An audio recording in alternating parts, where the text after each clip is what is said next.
Hi, welcome to Moonlit Fly Fishing and our fly tying night tonight. I'm Brandon Moon, and tonight we're going to be tying up a pattern called the Luminous Loop Ant. This is a pattern that we designed to float low in the water column and give nice realistic imitation to an ant pattern sitting and struggling in the water column. So with that, we thank you for watching and we hope you enjoy it.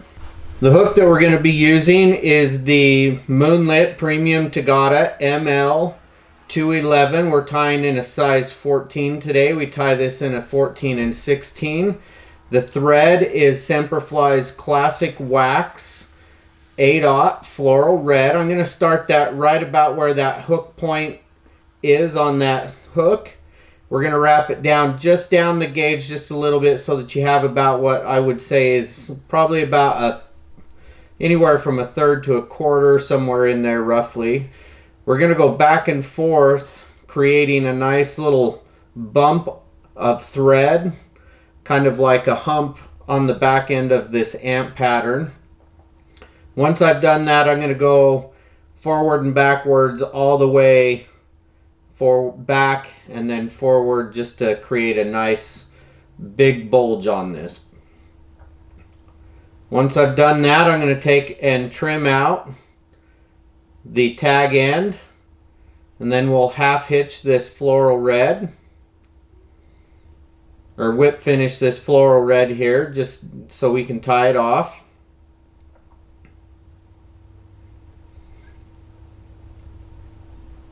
Now we're going to take some Solarez UV Thin Hard. I'm just going to put a small amount on the top and the bottom. We'll take a bodkin and we'll even that out just a little bit so it's that whole thread bulge is covered up. Once we've done that, we'll rotate the vise just a couple times just to smooth out the UV, and then we'll take our UV pin and cure it up. Once we've cured that for a couple seconds, you can see we've got a nice little hot spot butt there. I'm going to take and start some Semperfli Classic Wax 12/0 thread, roughly about another quarter to 1/3, so roughly about 2/3 of that hook shank. And I'm going to go forward and backwards just a couple times to create a little bit of build up a thread in that middle section there. Now I'm going to take some very fine mono and create a little loop with that mono that I've cut into small strip.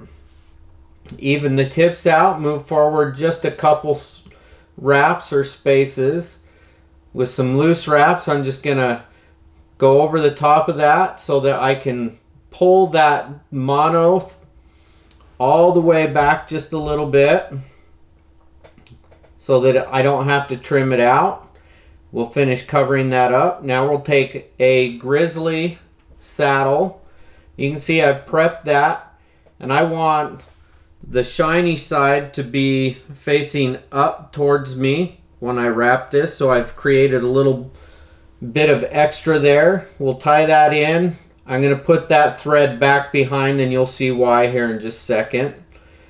Now I'm going to take and I'm going to wrap this up that post, holding the post in my left hand and then capturing the hackle with each wrap in between two fingers, moving that hackle upwards. And here you're going to see that I actually end up letting go as it slips out of my hands here, and we're just going to take and continue wrapping and working back up that post. I want to wrap up this post the same amount that's going to cover that thorax that I've got there, which is roughly about 1/3 of this hook. Once I've wrapped that up, I wrap it down. Once I finish wrapping down, just like on a parachute, I'm going to take and secure that hackle going over the top of it, pulling everything back to lock everything down on this hook. I'll now go over the top of that twice Now I can cut out after I've secured that hackle down with my razor blade. I'm going to take a very small, fine amount of black beaver dubbing from Moonlit. I'm going to put a little bit on that thread, create a nice little noodle. Now I'm going to pull all those fibers back and wrap just a little bit of a thorax there. Now I'm going to take some Moonlit Rooster cock necks, and I've got 2 feathers that you can see I've preened. This one was a little bit longer than I wanted, so I just preened a few more feathers off. I want that wing tip to go just back to past that butt section there. Some loose wraps over the top of that, and then with the stem I can pull that nice and snug into there. Now I'm going to do the exact same thing on the other side. Some loose wraps here over the top of that stem. Once I've got it positioned so that I can go over the top of the stem, we'll just wrap it down. Again with a couple wraps, not super tight. Once I've got that, I can take and snug that wing and those hackle tips in so that I can even them up nice and good. Secure that down with just a couple more wraps. Now I'm going to take some super glue just to kind of make sure I secure those hackle tips in right where they're at and they don't rotate any later on. Now I'm going to trim out the hackle stems from those tips.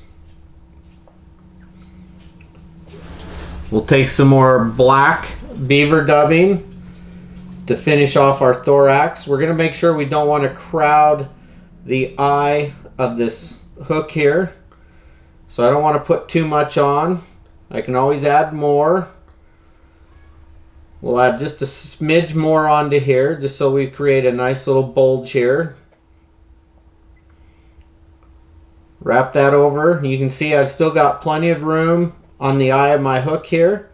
I'm going to take that paraloop, preen the fibers back so that when I pull that over the top, those fibers go outwards and upwards. So loose wrap, I'm going to secure that down, pull it just a little bit. Now you can see I pull using that mono, making sure my thread's still tight. Pull that down. Now I'm going to lock it in front of that mono. We'll take a little bit more super glue with the brush, the Loctite, put it on that thread there. Now I'm just going to secure this down with some wraps over the top and in front. Snug that in, trim it out with a razor blade. This gives me a nice clean head. Now we'll trim out the mono, and there you have the Luminous Loop Ant. You can trim out any fibers you need, but you can see this gives me the legs, and it's going to allow this fly to sit nice and low in the water column. Thank you.